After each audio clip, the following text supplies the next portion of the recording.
सही सवाल देखो। इसमें क्या बोल रहा है कि E F G is a right angle triangle. ठीक है। और एक circle can be drawn that passes through the three vertices of the triangle. मतलब ये तीन वर्टिसेस है ना, 1 2 3। आपके पास एक सर्कल है जो इन तीनों वर्टिसेस से गुजर रहा है। किस तरह गुजर रहा है? इस तरह पासेस थ्रू द, इस तरह का सर्कल होगा। ठीक है। वो ना इन तीनों वर्टिसेस से गुजर रहा होगा। अब देखो क्या बोल रहा है further. On the diagram mark the position of the centre of the circle. अब देखो आपने एक प्रॉपर्टी पढ़ी है, कोई भी सर्कल होता है ना, उसमें अगर एक डायमीटर है तना, तो ये जो डायमीटर एक एंगल फॉर्म करता है ना सरकमफेरेंस में, ये एंगल हमेशा क्या होता है? Right angle. है ना, ये प्रॉपर्टी है, प्रॉपर्टी है सर्कल की कि जब भी डायमीटर एक एंगल फॉर्म करे सरकमफेरेंस पर, तो वो एंगल बराबर होता है 90 डिग्री के। ये आप पढ़ चुके हो। तो अब देखो क्या बोल रहा है कि भाई जो वर्टिसेस से जो गुजर रहा है सर्कल, तो इस तरह की शेप बन रही है।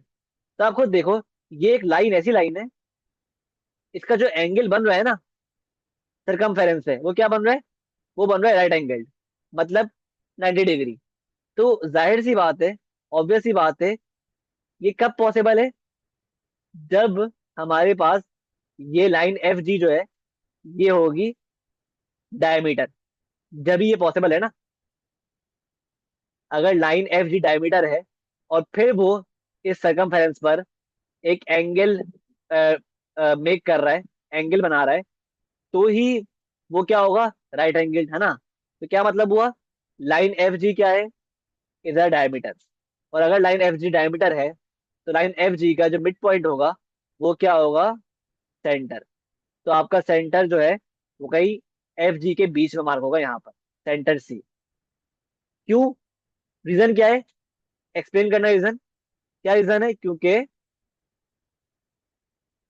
Angle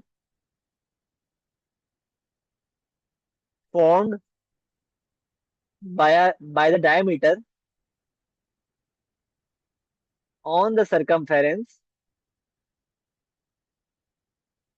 is equal to 90 degree. ये इसका रीजन है। ठीक है। आई होप ये कॉन्सेप्ट क्लियर है। ठीक है।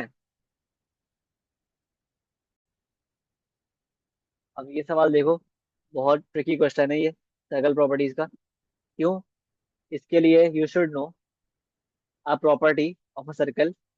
क्या प्रॉपर्टी होती है कि अगर मेरे पास ये सेंटर है और सेंटर से फॉर्म कर रहा है एक बेसिकली इस तरह बना हुआ है सेक्टर। ठीक है। अब देखो मेरे पास ये है आर्क, है ना। तो इस आर्क से एक एंगल फॉर्म हो रहा है सेंटर पे। और अगर मेरे पास इसी आर्क से एक एंगल फॉर्म हो रहा हो सरकमफेरेंस पर, तो प्रॉपर्टी क्या बोलती है कि जो एंगल होगा ना सरकमफेरेंस पर, वो होगा half the angle at centre. Property क्या बोलती है? जो एंगल लेट से, अगर एंगल मेरे पास सरकमफेरेंस पे एक्स है, तो सेंटर पे क्या होगा? 2x। ये प्रॉपर्टी कहती है। कब होता है ऐसा? जब सेम ही आर्क से, इसी आर्क से एंगल फॉर्म हो रहा हो सेंटर पर, और इसी आर्क से एंगल फॉर्म हो रहा हो सरकमफेरेंस। जब ये प्रॉपर्टी अप्लाई होती है। सही है। आई होप ये क्लियर है कॉन्सेप्ट। ठीक है। मतलब अगर मेरे पास लेट से ये एंगल लेट से 5 डिग्री है, तो ये क्या हो जाएगा? 10 डिग्री। सही है। या वाइस वर्सा। सही है।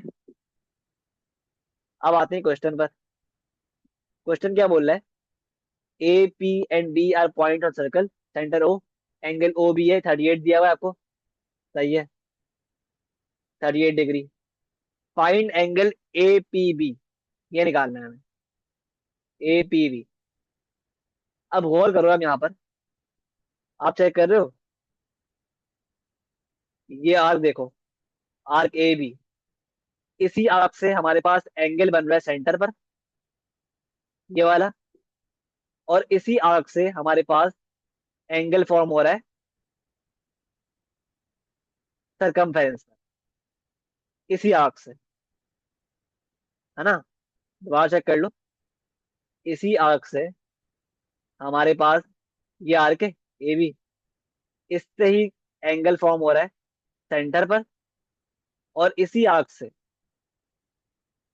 एंगल फॉर्म हो रहा है सरकमफेरेंस। ठीक है। तो जाहिर सी बात है, जो एंगल ये वाला होगा एट सेंटर, उसका हाफ ये एंगल होगा एट सरकमफेरेंस। तो हमें निकालना क्या है? हमें निकालना है असल में ये वाला एंगल। और ये एंगल निकालना बहुत इजी है, आप खुद देखो ये क्या है, ओ बी और ओ ए रेडियस है, मतलब इक्वल है। तो ये क्या बन गया? ट्राइंगल ए बी ओ बन गया आइसोसेलेस। तो अगर ये एंगल 38 है तो ये भी क्या होगा? 38। और ये निकालने के लिए क्या करेंगे? 180 -38 क्या बन रहा है? 180 -38 104 आ रहा है आंसर। और बेस्ड ऑन दिस प्रॉपर्टी, इसका हाफ जो होगा ना वो क्या होगा? Angle at circumference. तो 104 डिवाइड बाई टू क्या होता है? 52 डिग्रीज। ये आपका आंसर है। तो एंगल ए पी बी क्या आ गया? 52 डिग्री। ठीक है। तो ये एंगल ना, ये प्रॉपर्टी यहाँ पर इस तरह अप्लाई हो रही है। उसने क्या किया हुआ है बस, उसने फर्क ये किया हुआ है आपको ट्रिक करने के लिए। उसने यहाँ करने के बजाय एंगल, उसने यहाँ बनाया हुआ एंगल। कॉन्सेप्ट वही है कि भाई सेम ही आर्क से एंगल बन रहा है सेंटर पर, और सेम ही आर्क से एंगल फॉर्म हो रहा है सरकमफेरेंस में। ठीक है। तो इसलिए आप इसको प्रॉपर्टी पक्की, कॉन्सेप्ट पक्का होगा जिसका, वो कर लेगा आराम से। जिसने डायग्राम को रट्टा मारा होगा तो वो नहीं कर पाएगा। सही है।